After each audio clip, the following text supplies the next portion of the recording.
Hello, hello, bienvenue sur le podcast Les choses de la vie. Les choses simples sont belles, partageons des ondes positives et profitons pleinement de chaque instant que nous offre la vie. J'espère que mon contenu te plaira et je te dis à très vite.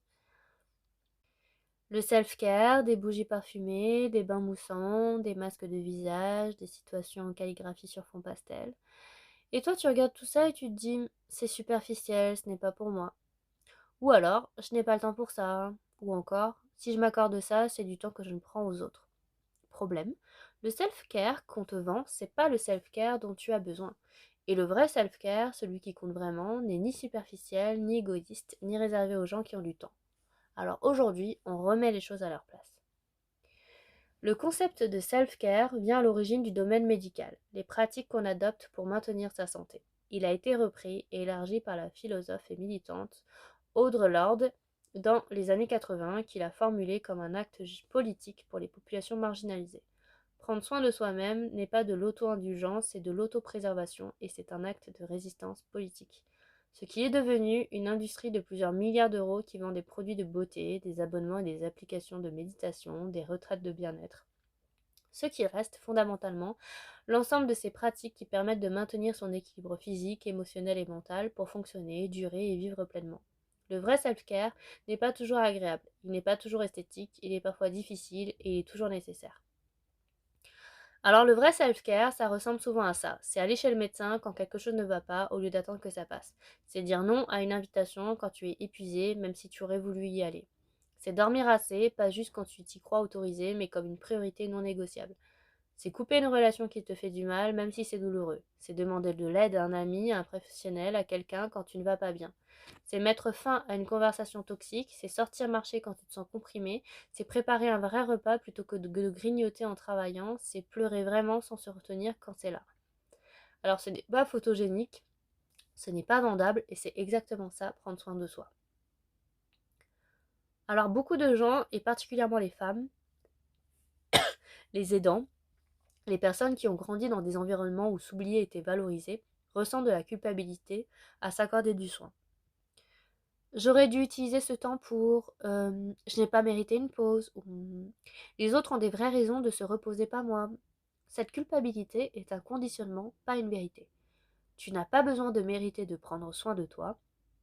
Tu n'as pas besoin d'être au bout du rouleau pour t'autoriser un moment de récupération. Et s'occuper de soi, c'est pas prendre du temps aux autres, c'est maintenir la capacité d'être présent pour les autres. L'avion et son masque à oxygène. Il faut le mettre sur soi avant de le mettre sur les autres, pas par égoïsme mais par logique.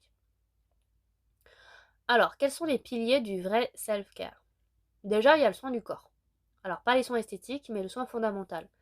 Celui de dormir, celui de manger des choses qui te nourrissent vraiment, celui de bouger, pas pour un idéal de corps, mais pour la santé, pour l'énergie et l'humeur. C'est consulter quand quelque chose ne va pas et écouter les signaux physiques plutôt que de les ignorer.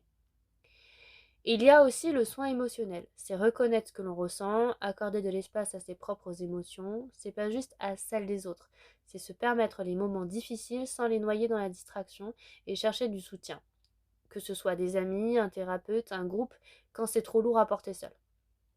Ensuite, il y a le soin des limites. Le soin de soi passe par savoir dire non, protéger son énergie, refuser de s'épuiser dans des engagements qui ne correspondent pas à ses valeurs ou à ses capacités du moment. Les limites ne sont pas des murs, ce sont des portes qu'on peut ouvrir ou fermer selon qu'on a à donner. Ensuite, il y a le soin de l'esprit, la stimulation intellectuelle, la créativité, la connexion avec ce qui donne du sens, lire, apprendre, créer, explorer. Ces activités nourrissent quelque chose que les seuls soins physiques ne peuvent pas atteindre. Et enfin, il y a le soin des relations. C'est s'entourer des gens qui nous font du bien, investir dans des liens qui nourrissent, cultiver des relations où on peut être soi-même, sans masque, sans performance. La qualité de notre réseau relationnel est un des prédicteurs les plus forts de bien-être et de longévité, et ce n'est pas accessoire, c'est central. Il faut savoir que le self-care, ça n'est pas une récompense. La dernière chose, et peut-être la plus importante, c'est que prendre soin de soi n'est pas quelque chose qu'on mérite quand on a fini tout le reste. Ce n'est pas une récompense pour une semaine difficile, c'est une pratique qui doit être régulière, intégrée et quotidienne.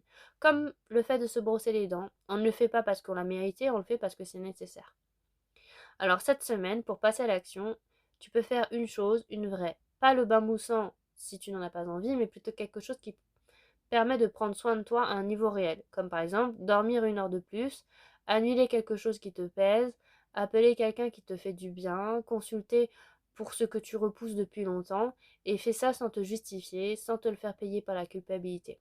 Tu le mérites, non pas parce que tu l'as gagné, mais parce que tu es un être humain. Voilà, je te remercie de m'avoir écouté. Je te dis à très vite pour un nouvel épisode de podcast et en attendant, prends bien soin de toi.